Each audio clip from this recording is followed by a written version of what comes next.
That's not a tax credit. That is a reduction in income, which is very important. People don't fucking understand that.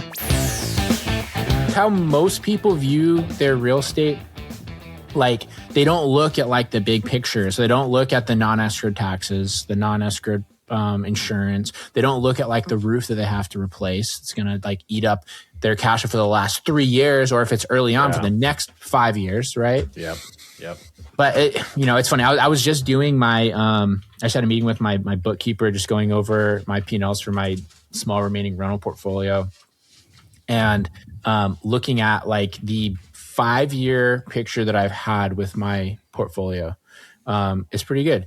So over the last 5 years now, and this is a rental portfolio that back in, I guess 22, I netted about $100,000 in actual true cash flow on it. Okay, after I did all the refinance, everything.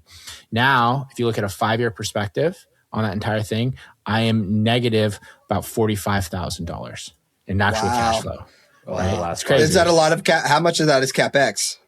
What's going on, guys? Welcome to Collecting Keys. I'm your host, Mike DeHaan, here with my co-host, Dan Austin and Dylan Cook. Ew. And we are starting with a little bit of bookkeeping, accounting, tax talk today, since it's kind of getting to that season. So, Dylan, so to answer your point, how much of that is CapEx, like of that $45,000 loss? A decent amount, but I've had to do full turns on several units after tenants moved out. I've had the like HVAC replacements. I had one unit that like flooded that I had to do a decent amount of reno on. I haven't had to do anything super crazy like roofs or anything like that on like my little portfolio. So it's the combination of those CapEx items plus over the last couple of years, the increase in property taxes and the reduced rental rates and increased vacancy times. That's something else as well right now too, is currently in Spokane, it takes about 30 days to get a property leased up. Even if you're at market rents, like it just takes that long for people to kind of like come through and get enough traffic. And that alone can take away your cash flow for half the year, you know? Yeah. Vacancy is such a big killer that no one really like, they just assume like, oh, I'll get rented. Like, you know. Yeah. Well, not only that, but if you have a property management company, what do most of them do when they finally get it leased take up? 1 year's lease. Yeah. Or 1 month. Yeah. They'll take 1 month or half a month, right? Unless you're bastards like me and I say, hey, it took you guys a long time to rent this. I don't want to pay you for it. And they go, okay. And then they don't charge me. But like those sort of things add up, you know? And yeah, so over the course of the last 5 years, my personal rental portfolio is at about a $45,000 loss, which and so you guys can tell me if I'm ignorant on this. So I sold 2 properties last year. My total taxes on those 2 long-term capital gains, after I take into account all the costs, and the different, like capital items and things that went in there that increased my basis, my total tax burden long-term should be about $50,000. Can I, because basically you have operating expenses and it's long-term capital gains, can I basically just make my taxes can be like $5,000? Like, is that what I'm gonna have to pay instead? I'm still because you're saying that your long-term capital gains minus the $45,000. Correct. Is that how it works? Like, I don't think so. No, you have to pay you have to pay depreciation recapture as whatever it is, and then that's not even what he's asking. Well, the depreciation recapture, I haven't really taken much depreciation. The depreciation has been pretty small, so I'll still have to pay that. But I'm talking about the actual like gains on the property, my taxes. No, I think because I think the rental is taxes income, and then the long-term capital gains are taxes capital gains. But isn't that the whole thing about being a real estate professional? Is I can reduce those expenses. I can use those expenses to reduce my capital gains. Your overall tax. You can reduce the idea of real estate professionals. You can reduce your active income with passive income. Right. Yeah. So like if you have another income, like you make money from Sir Len's a lot, you can take losses from your real estate portfolio to offset that income. Gotcha. So I will be able to take that $45,000 and reduce it from the K1s your overall from like Sir Len's a lot from your overall what is that, AGI, just the gross income? Yeah. But that's just a reduction off the top line. That's not actually like a $50,000 like a tax savings. Correct. That's not a tax credit. That is a reduction in income, which is very important. Yes. People don't fucking understand that. Yes, they do. Because that basically means instead of like paying taxes on say like $500,000 income, it would be $450,000. Versus like I'm saving. But that's when you need to know the brackets. Like if you're going to dip between like a 38% bracket to like a 30% bracket, you know, that's the numbers you need to know. Yeah. But I mean, that's pretty negligible though, because it's not like you're paying that on the entire thing. It's just on the amount above that bracket change. Right. So this is where, Max, if you could cue in David from Up Shit's Creek saying it's a write-off. Yeah, right. Yeah, it's a write-off. Oh, who writes them? I don't know. The write-off people. The write-off people. Yeah. So. Yeah. Well, that's fun selling properties, but at least you got a bunch of cash back or equity. Yeah, I mean, I got a ton back. I mean, like between the two properties, I mean, I already did a cash out on these things once in 21, where I pulled out like $100,000 out of each one, and then when I sold them, I got about $100,000 more back. And so, yeah, the good thing is I have had like a handful of major items that I had to repair that do increase the basis. And I added like a fence and I did new flooring. I did all the shit that you actually get them sellable, and all that just goes to my basis at the start, which is great. So, it's still money spent, but it reduces the tax I got to pay on shit. One thing you could think about is when you're not happy with the amount of loss you have on your books, just find a new bookkeeper. You can find a new bookkeeper and you can find a new accountant until they tell you what you want to hear, and then go with that person. I mean, that's why I only use people off social media. And that's also, too, why, I put everything into a non-fungible trust system that's based out of Aruba. Shut up. And everything goes through different LLCs that are series through 6 different states. And none of them are in my name, but I put them in my children's names. I put them on my wife's name. I put some in my wife's name, some in my children's name, some in my wife's sister's name. Because they're not going to know the difference when they audit me. And then I just don't pay any taxes because fuck the man. What's hilarious about all this is like I re-listened to last week's podcast and we touched on this. And not only does it like screw you guys from the lending standpoint, but let's say a fire erupted at the place. That insurance could be like, nah, we're not covering this. I know. Like the ownership of it is just ridiculous, dude. Yeah, they'll find some way to be like, I'm denying this claim because of all this bullshit. Of course. Why wouldn't they? Like the insurance company's job is to not have to give you money. Yeah. Like that is how they make the profit. Technically it should be the opposite. And think about this, like the dumbass insurance broker you work with doesn't know how their company works. They're just like, sure, I could put like letters on a piece of paper, and then they send you a quote and you pay them $1,500. They're not the ones that are going to be figuring out what they owe you. My original mortgage broker, insurance broker, I was going through my policies and I'm like, this isn't even in the right LLC. I'm like, what the fuck? Oh, yeah. So like, I had I overhauled the whole thing, but like, it could have been bad. Like, I was like, what the hell are you doing? We're dealing with a borrower right now that just found out, based off us working with his insurance agent, that his insurance agent just did not actually enact a policy. So his property was uninsured for the last year. Because his insurance agent just didn't do it. All the other properties were, just not that one. Did he think he was getting charged for it? Or he just didn't know? Mm-hmm. Yeah, you thought he paid for it up front and all that stuff. And then we found out, and then the insurance agent's just like, yeah, it's the other mortgage company. They messed it up. And then like, it's a free and clear property. It's crazy how often like that happens. Well, the problem is when it comes to like insurance in general, is the insurance reps that you're talking to, their incentive is not aligned with giving you a good service, but they get paid off these riders, and they get paid every single time that you re-up. And so what they'll do is they just tell you what you want to hear, and they always have room to like move on pricing. They always have room to do different stuff, even though they'll tell you that they don't, they do. And what they are incentivized to do is just keep you as a customer, and then what happens with all insurance is you get a bunch of policies and you kind of just have them forever, and they change, they adapt. They're slowly like adjusting shit on their ends. They get paid more money. You don't even think about it. Yeah. You just sign it, dude. You just sign it. I'm insured. I'm insured. Well, and the renewal stuff is like what you get, what you said. It's like they'll just try to slip something in here and there. And if you're not on it, like you kind of can get screwed. Like, yeah, totally. I mean, this is with people that like whether that be insurance, your lender, your HVAC guy, whatever. Every once in a while, just ask somebody else for a quote on something, because I think you'd be surprised that you probably are paying too much in some aspect. Well, with pretty much every kind of professional service, even like when you're getting into like serious stuff, like accountants, attorneys, things like that, understand at the end of the day, they are their own person with their own goals in their own life, and they really don't give a shit about you, and especially if you're working for with like larger companies, where you're dealing with like the desk jockeys, or the button pushers, that person just wants to go home and get drunk like everybody else. They don't want to fucking deal with you. Like, they don't care if you like have all these issues. They might be like, man, I feel bad about that, but also not really, because I'm going to happy hour with the boys tonight. Like nobody is going to care more about your money or your situation than you are, and I think that's where a lot of people get themselves into trouble. And it's the argument I would have against like the whole like who not how movement, which I think is very, very relevant. But you kind of have to know what that person that you're hiring is doing well enough to be able to call out bullshit when you see it. Like you can't like hire out, especially if it's a third party. Like it's an employee. It's one thing if it's like a whole third party. You have to know enough about their service that they're providing to call out the BS when it ultimately doesn't do what you're expecting it to do. Agreed. You know, or like even if you have like a really good accountant, you have to be able to go and look at your tax returns that they send you when they send it to you to approve before they send it to the IRS. You have to go and they like say, here, just DocuSign this. Don't just fucking click and sign. Like go and like make sure that they actually tracked all your stuff.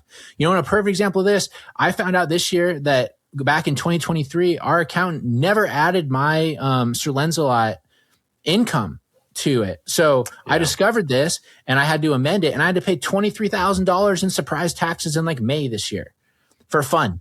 That's awesome. And what's worse, if you do something like that and they don't think it was an accident, they'll charge you like late penalties for not clearing it. Well, so here's actually what happened with that is I had to pay those of the taxes of the actual penalties. The actual penalties was like $7,000 because it had been several years and it was a non-filing and all this sort of stuff. And then they came back with additional penalties for it now being like also late from when it was like told to them versus when I actually paid it and this whole sort of thing. And fortunately the CPA covered that amount of money, which it wasn't a lot. It was like $1,000, but like of the total amount that I had to pay, a third of it was avoidable if I had just paid on time 2 years ago, but it wasn't on my taxes correctly because I didn't know enough to verify what he was doing was actually correct. Yep. What annoys me is like, okay, so I'm doing this actually right now as we speak. My half year taxes on this one property is $6,737. And if it has like the breakdown on here, the school district is 60.5% of that, of just this bill. And the schools suck. That's why, that's what I get pissed off about. Hey, you know what? Like private security and metal detectors are expensive, Dylan. You know, we gotta cover that for the safety of the kids. But I'm all pro education. I have a higher degree, but like it's just the people who are allocating those funds, I feel like do not do a good job. And again, it goes back to incentives. Yeah, exactly. What are the incentives with it? And it's just, look at that, everything when you're hiring across the entire world of business, hiring contractors. When you get a quote from a contractor, whether that's like a contractor working on a house, a contractor doing marketing, a contractor doing whatever, look at how they are quoting you in their pricing structure and what their incentive is. If it is something where they're going to charge you monthly, their incentive is to keep you as a client for a very long time, which does not necessarily mean provide good service, right? It's basically just to keep you going. If it is something where they're going to be charging like hourly, right? Their incentive is to work for you as many hours as possible, not to get the job done, right? If the incentive is, if they give you like a block quote of say like $20,000 to do the project, their incentive is to get it done as quickly as possible, not to do it the best possible way. And there's like really no perfect way to do it. There's always kind of like a trade-off. You just have to understand what that is and make sure that it makes sense for what you're hiring that person for. Yep. This comes out on Tuesday, right? Yeah. We can talk about this if you want. We're going to skip it, but I'm firing my first acquisitions guy and hiring a new one. Oh, does he know this? I might release this today just because. he doesn't know. Drop it right now. Yeah. He doesn't know yet. We're going live. Want to fire him right now? Call him, Dylan. We'll call him. That would actually be funny. Maybe that's what we should do to mix the show up. We should just start doing like live shit. We just like do that. We've talked about this, but then we just call in and people could be like, "Hey, what do I do in this situation?" And we have to be nice about it. Well, so here's the problem, Dylan. I don't know if my ego can take doing that, and we have like 3 people on there. Like you ever, when we have friends, people that follow that will do like Instagram lives. People are like, yeah, you put yourself out there. I've gone on those before. I'm like, first off, no one wants to watch this, even if they're like one of my favorite people. I'm at the middle of the fucking workday. Yeah. I'm not going to sit on here. And I don't watch other people, so why should I expect them to watch mine? Exactly. And then I go on and there's like 2 people on there, and I'm like, man, like you're just talking to nobody. Like this is brutal right now. It could be like the Ramsey style though, where they call in, they ask a question, and then you just record it and then you play it out to the audience. But like, yeah. But I mean, like you have to have participants for that. Well, we could stage that. We could stage it. Yeah, but yeah. The people who listen to the show like, is that Greg? Is he? You think, hey, fellas. Yeah. He's like just go to right after it. He's pretending to be a miscellaneous caller. It's like you're not fooling anybody. Yeah. It's not the worst idea. I don't know. It's just, so what's the story of firing this dude? Well, we've had, you know how like in the CRM, it gives you dashboards of how many calls they make, you know, each day and the task and all this kind of stuff. And there's been like times where it's like, hey man, like, you know, you can't like expectation is this many calls, or like, why didn't you call this person this day, even though this was your task? And he's like calling like 20 to 30 people a day. And like, it needs to be like 80, like, you know, totally. And so it's just gotten to the point where it's definitely hurting the business performance. And now I have someone that, as a replacement that I think is going to kill it. This is a story as old as time, man. Because they start out great, right? They start out great, and then get some money in their pocket, and it's like, I'm good. They just whittle away. Even if sometimes their business partners are that way. When you have a business partner, that's supposed to do sales. Oh my God, I'm gonna keep my mouth shut. But yeah, whether it's they get money in their pocket or it's the fact that doing acquisitions is just like such a brutal thing. Like, because there's a reason that is the first role that anyone that tries to do a direct to seller home buying company wants to outsource, even if they're good at it. The first thing you want to do is bring an acquisition manager because it sucks, dude. It's hard. It is a grind. You know, like there's so many no's to get yeses. And the problem is when you do get the yes, it comes with a whole bunch of baggage that you got to deal with. You know, it's a very, very hard business to get excited about. And then also, too, if you think about the perspective of that person, you're a 3-person company. You have him and like an admin and yourself. And a VA. So 4 people. So that dude's like, he works for Dylan. He doesn't work for Pillbox Home Buyers, whatever your company is. Like he works for you. And so he's like going, why the fuck am I making this guy all this money when I'm doing all the shitty work? You know, which is hard. Like I would say that became less of a problem when we had a large sales team because it felt like a company. Right. And so as you kind of like build it out, they're kind of going off each other. And then also too, you can say like, I know you say you're working hard. Here's why Dave is closing all these deals and you're not, because Dave is doing 3 times the output that you are. Right. Well, I think and you can show that. Sharing just one guy, it's hard. Well, I think sharing this office space is actually will help with that because the person I'm sharing it with does the same business, but like full disclosure, are a larger company than I am. You know, they have 2 act guys, a dispo guy.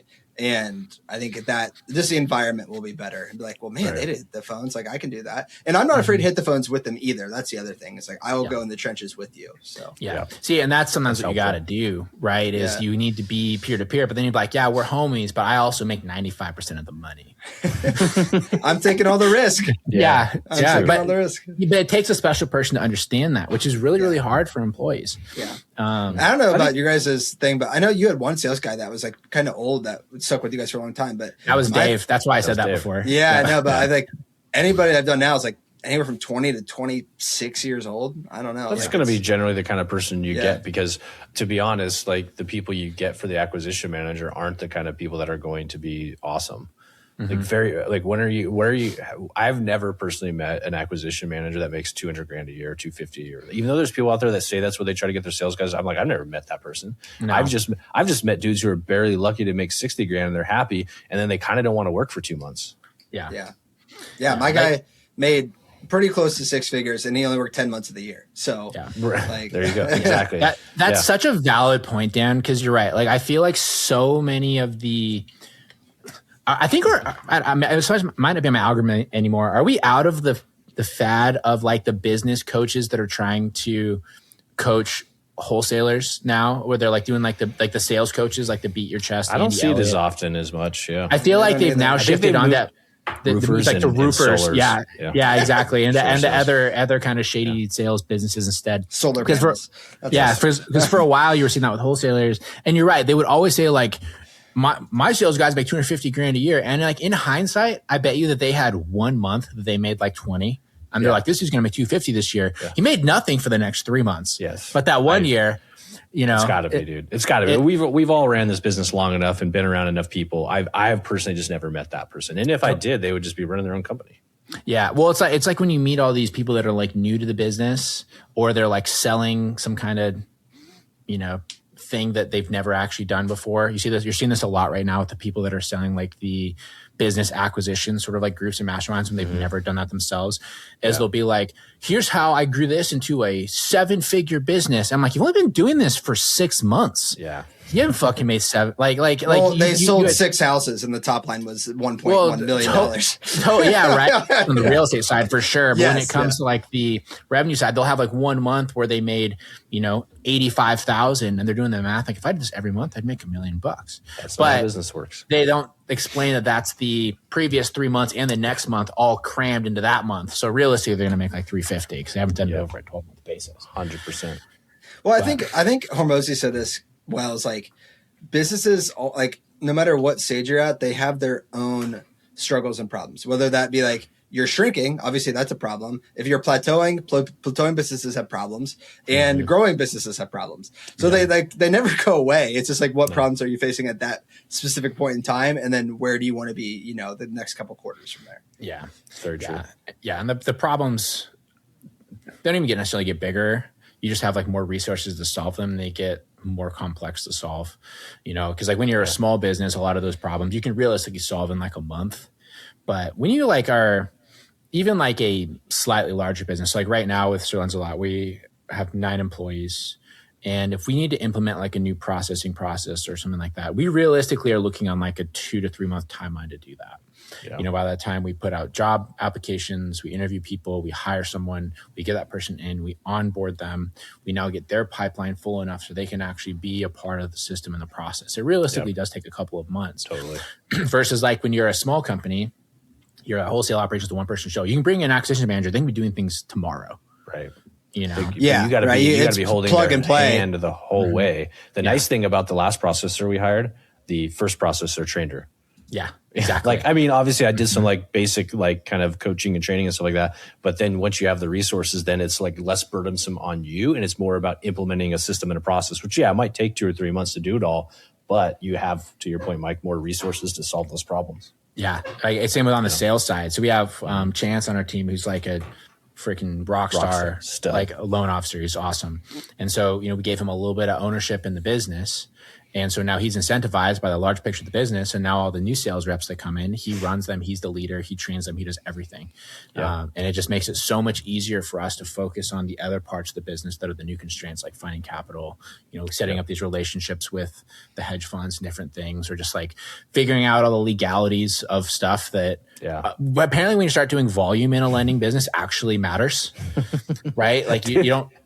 Oh man, you know what I'm glad you brought that up. I was just in my closet over here. Dan came out of the closet. Coming out of the closet finally. I just came out of my closet. Got it. My lending closet, where I store all of our secure documents. Oh yeah. But no, I was thinking because I was looking for something. And what's your address? Yeah, I was thinking. When Mike and I first started doing loans back in 22, 21, I can't remember. 21. Like they would send like the recorded deed of trust. I'm like, I don't know what to do with this thing. I just throw it away. I get the final title policy. Why do they keep sending me documents? And now I have found those are like literally the most important things you could do. And like all these things that when we first started, we totally took massive perfect action. And just I was like, hey, they signed a promissory note. I got them locked up. We're good to go. They signed the documents. I don't know where the documents are at this point in time, but they signed them at some point. And, we lucked out. We've had our bumps and bruises, but when you start a business and in lending in particular, you don't know what you don't know. And you just got to go. Like if you don't, like you'll just be a non-starter. Like you have to just try it. And if you innocently break the law on accident or put yourself at risk, so be it. Can you explain to the audience what a usury is? What do you mean by that? Like the usury laws or? Yeah, like when lending, if you were the lender. Yeah. Because I got accused of this the other day. Of violating it in Ohio? Kind of, yeah. Okay. So actually, I can speak to what usury laws are. I don't know exactly what you mean by the term usury as far as like the note or something like that, but within each state, they have their own usury laws, and you can only charge certain amounts of interest. And it also, as I found, depends on if you're licensed in certain states. Like in California, you can't charge more than 10%. interest if you're not licensed. If you're licensed, you can charge up to whatever. In a lot of states, you can charge like 24% interest. But then there's a bunch of laws around when default interest starts and when late penalties are charged. So there's all these actual like legal laws around lending. And just by doing a simple loan to somebody, like you could be breaking those laws. Mm-hmm. Yeah, that was kind of the point. The land contract that I sold, and the guy lasted one payment. He told me he was going to hire an attorney for like these usury allegations because his interest was like around 10%. Right. But he was on a 30-year amortization with a 10-year balloon. You had plenty of time to fix whatever credit problems that you had, or like, get yourself in the right ship. Totally. And it was just, I was like, this is ridiculous. But people could, they could file a complaint with the local government or the state governments and stuff like that. Yeah, well, I learned going through this, like there are significant penalties, even if you're a small fish. Like, Yeah. Well, and the thing that's important to realize about that too is that also applies if you have loans that don't have like interest per se. So you'll see this a lot with people that are doing like lease options and things like that, where like, you're going to pay me $400 a month in just like a lease option fee, right? And then it's a fee. It's not percent interest, just a fee. And then you're going to put like this much towards principal or whatever. If that amount exceeds the usury laws, if you look at it from like an interest standpoint, that is technically an illegal loan, right? And the thing that's interesting as well, and I'm bringing this up because I saw Pace Morby spouting off about this with some lady the other day. There's also a minimum interest that you're technically required to pay a lender. Lenders are required to charge. Oh, I didn't know this. Yes. Yeah. And so, there's a IRS applicable federal rate. And so the whole point is to prevent tax evasion through interest-free gifting. Okay. And so if you negotiate with a seller to sell you a house on seller financing, and you do 0% interest, that is technically illegal. And that the IRS can go after that lender for basically imposing, what did it say? I have it pulled up here. Imposing imputed interest tax on lenders if rates are too low. So basically they can go and charge them a penalty on their taxes for not charging you interest on the money. Does it say what the minimum is? So it varies, right? Year and changes, so, right? So every year the applicable federal rate changes, and it depends on whatever the rate was like for that year. And then I think you have to adjust it every 5 years. But like, so when you see the people, so like Pace had this video talking about this lady, she buys all these properties and she just negotiates 0% interest because she way overpays for them. Like the property would be worth like $700. No, but she just wants principal pay down. But she wants principal pay down on this thing. Yeah. That is technically illegal to do in the eyes of the IRS. And if the IRS went and audited those sellers, they would get slapped. And I bet you that she would get into pretty big trouble as well. You think the seller would get in trouble or the buyer would? Yes, so the seller gets in trouble because they're the lender that is basically doing the interest-free loan. But as with everything in Subject 2, like in that whole Subject 2 movement, fuck the sellers because they're just put them at maximum risk for your personal gain, and we're going to pretend like no risk for everybody because you have no risk because you don't have anything on your credit. Yeah, that's crazy. But so like there's a lot of these random rules and stuff that you don't really even think about. A lot of these, I'm sure, came out 2008 with Dodd-Frank and all these like lending rules. Probably. I just think it's kind of ironic, and I know this has kind of been in the news lately, but credit card companies can charge 28% interest to someone with a 550 credit score, but we can't set up something that's backed by collateral at a 10% interest rate without looking like a felon. Like this doesn't make sense to me. I wonder what that is. Like how the debt structure, like I don't know.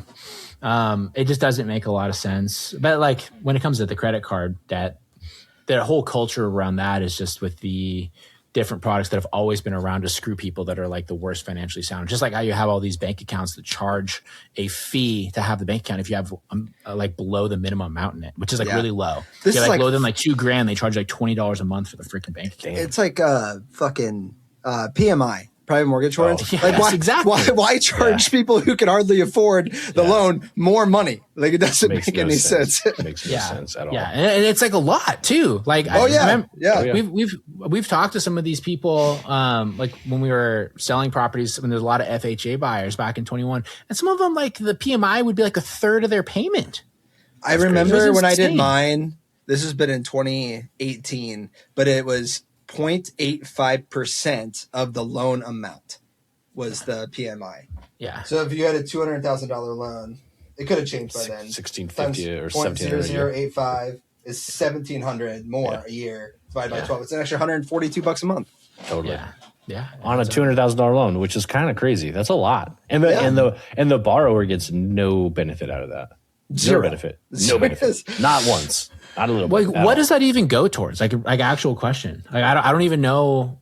I understand. I actually don't know. I'm assuming the mortgage company, but nobody actually knows what private mortgage insurance is. It's just a myth that mortgage companies probably put on there. So according to Gemini, which is always right, PMI goes towards protecting your lender from losses if you default on a conventional mortgage with less than 20% down payment. It covers a portion of the lender's potential losses, allowing you to get a loan sooner, blah, blah, blah. So basically what they're doing is they are taking that as like extra profit. A collective fee. A collective fee. It's like the fee bullshit. Yeah, just in case. That's stupid, dude. Well, maybe we should start charging PMI on like our... we should start doing... Is that a thing?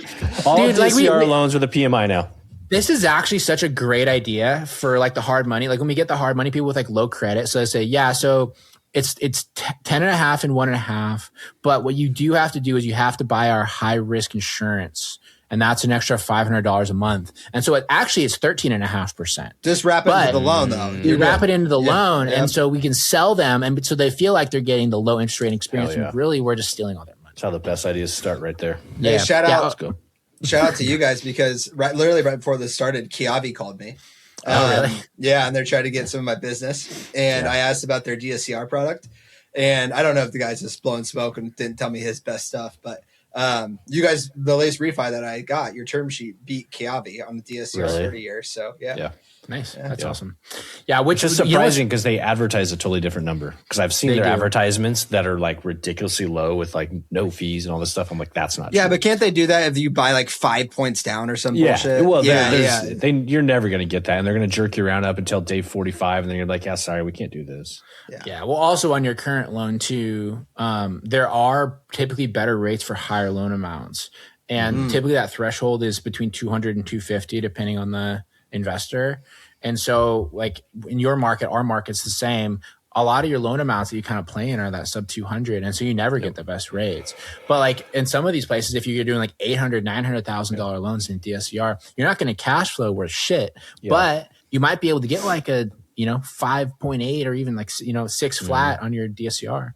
That's the benefit of doing portfolios in your kind of market. Is if you do everything together, you can typically get like a more premium rate, but then you have all the other issues that come with the portfolio. Like selling them off individually, all that kind of stuff. That's the biggest one. You got to make sure if they have partial reconveyance options, or sometimes they don't. So you're kind of right. Yeah, I mean that's a huge thing too with the partial reconveyance. A lot of people don't even realize that if you're going through some of these commercial lenders, they'll actually make it so you can't do a partial reconveyance. You kind of have to refinance or sell the entire thing.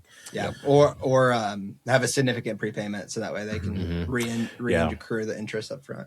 Sometimes you can put in there like a percentage of what they can pay off. So say you did sell a property, like you can actually allow, like the lender can, I'll allow them up to say 20% of loan payoff a year before a prepayment triggers, assuming the loan stays in place. So say you had a 9-unit portfolio and you sold one of them and it was like 10% of the total loan amount, they wouldn't charge you a prepayment penalty. Not all lenders do that, but lenders have the option to do that. But up into a percentage of the loan. Up to it, and they could build that into your loan documents. Like we could easily build that into our loan documents if we're doing like a DSCR and have that if it was happened to be an option for the person. There'll be a time when because I did a seller finance 12 unit in 2022 that is probably now at like a 60% LTV. By the time the 10 years are up, it'll be like 40% probably. But I would like to probably sell 2 of them and keep the other 2 buildings. So I don't it'll be a time where like the original seller will probably not want to do it. So who do I go to for that? But they're right next to each other. So maybe if you guys are still doing loans in 8 years, let me know. Yeah. The other part was hopefully we are. I would say like there's if I'm looking at all the other business numbers, there probably is a decent chance this business is actually really fun. Yeah. There's a 13 unit that we own that had a 5, 4, 3, 2, 1 prepayment penalties. But I just went to the guy. I was like, hey man, we've increased NOI by X amount over the past 2 years, and I want to refi this. Can you just waive the prepayment if I just stick with you as a lender? And he verbally agreed. So we'll see if we actually get to the closing table, what they say. Yeah. But, that'd be cool. Let me know. Yeah, it's always tricky. It will depend on Is it a DSCR loan with some or is it a no? It's loan? It's a commercial. They'll probably. I bet that. they will, because if it's a DSCR, where it gets tricky is the reason that they have prepayment penalties is because when they securitize them and sell them to the REITs or like the bigger companies, there's like a cost associated with that, and if you get paid off, like if those loans get paid off early, basically the funds can lose money or have their profitability heavily reduced. And so they have that prepayment penalty basically just to lock in that profit over. Yeah, no, that makes sense. Yeah. I'm assuming yours the software sends like the 1098s out to people automatically. Yeah.